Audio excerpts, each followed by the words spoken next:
What we'll do now is thank you for everyone for staying with us as we move into, how we can explore driving real change to eliminate restrictive practices. So this next part of the session is all about you. We want to hear your insights, your experiences, and your ideas for how we move forward. We have two key questions to guide this conversation. So I'll introduce each question and share some prompts to get you thinking. You have many options for sharing your ideas. You can use the Q&A function that's in Zoom. You can use the Zoom whiteboard, which the link will be posted into the chat. Or if you want, you can take a moment to reflect and follow up with your thoughts via email after the event. So the first question we want to ask is about research and evidence gaps. What are the unanswered questions? What do we need a deeper understanding of to enable the elimination of restrictive practices? And to help you frame your thinking, here are a few prompts. What information is missing that would help service providers, carers, or families support people with disability without using restrictive practices? And are there other areas where people's lived experiences are not being captured or understood in the current research? Take a moment now to reflect and share your thoughts. We'll collect all of your ideas and include them in the event proceedings to guide future research priorities. And I'll add there too that all of your questions today, even though we may not get to them or have not got to them, we want to respond to them really fully, and we'll be doing so after the event. We want to make sure you give you a full and proper response. So that is why we haven't been able to get to all of them, but we will be doing so. So just back to those questions. What information is missing that would help service providers, carers, or families support people with disability without using restrictive practices? And are there areas where people's lived experiences are not being captured or understood in the current research?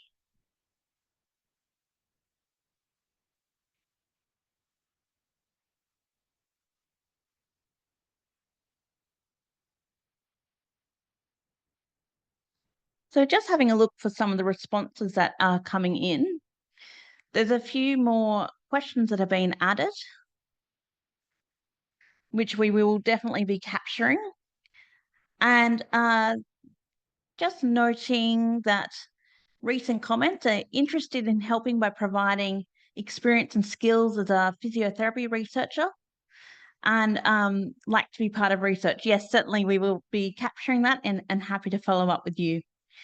Andrew has said an area I would like to see more researching in is restrictive practices in employment.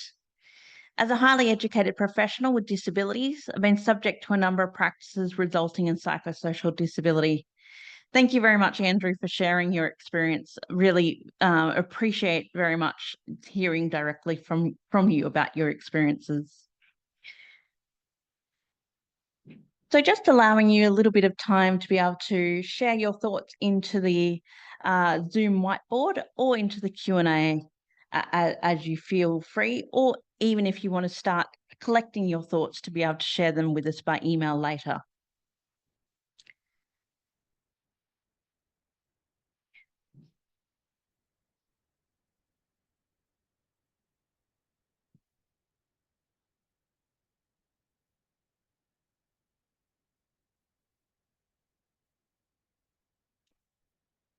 Someone has added also in the chat that restrictive practices in mental health is not being acted upon.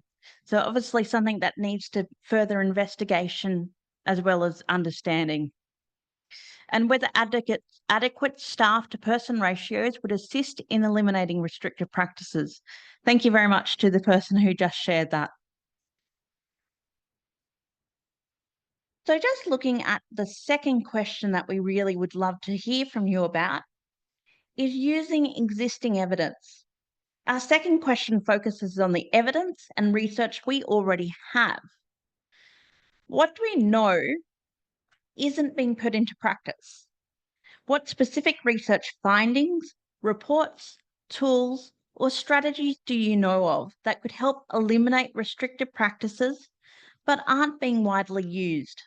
Can you share examples or ideas about why they aren't being applied and what could help make them more accessible or impactful? So, what tools or resources would help service providers and regulators apply existing research to their work? How can we use research findings to encourage or require change? Should we focus on rewards or carrots or rules to enforcement sticks? And what do regulators and policymakers need to make evidence based decisions? What kind of support, like training, resources, or collaboration, would help providers and regulators put evidence into action?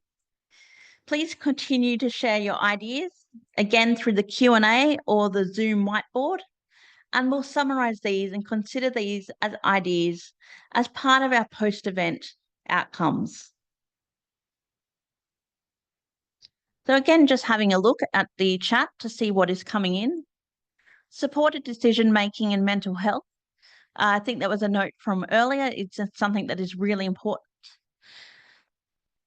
From the whiteboard, peer support for families. Looks like the whiteboard is now being seen. People are starting to add their comments there. Thank you very much. And carer and family inclusion, really important. Value for money from the NDIS is extremely concerning approach for people that may be subject to restrictive practices. Someone said that they would like to see research into people with disability. Sorry, my screen just moved a little bit and I'm vision impaired, so just catching up there. I would like to see research into to people with disability who are non-verbal and often high support needs and unable to use functional communication. So a bit more focus in that area.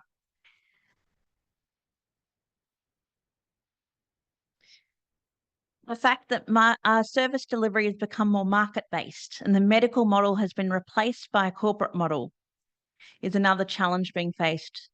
Unions need education on the harm caused by restrictive practices as they are drivers of use. Another person has added there into the chat. So we'd love for you to continue adding your thoughtful inputs and comments and experiences, and we will be collecting these and they will be crucial in shaping how we mobilise evidence for action.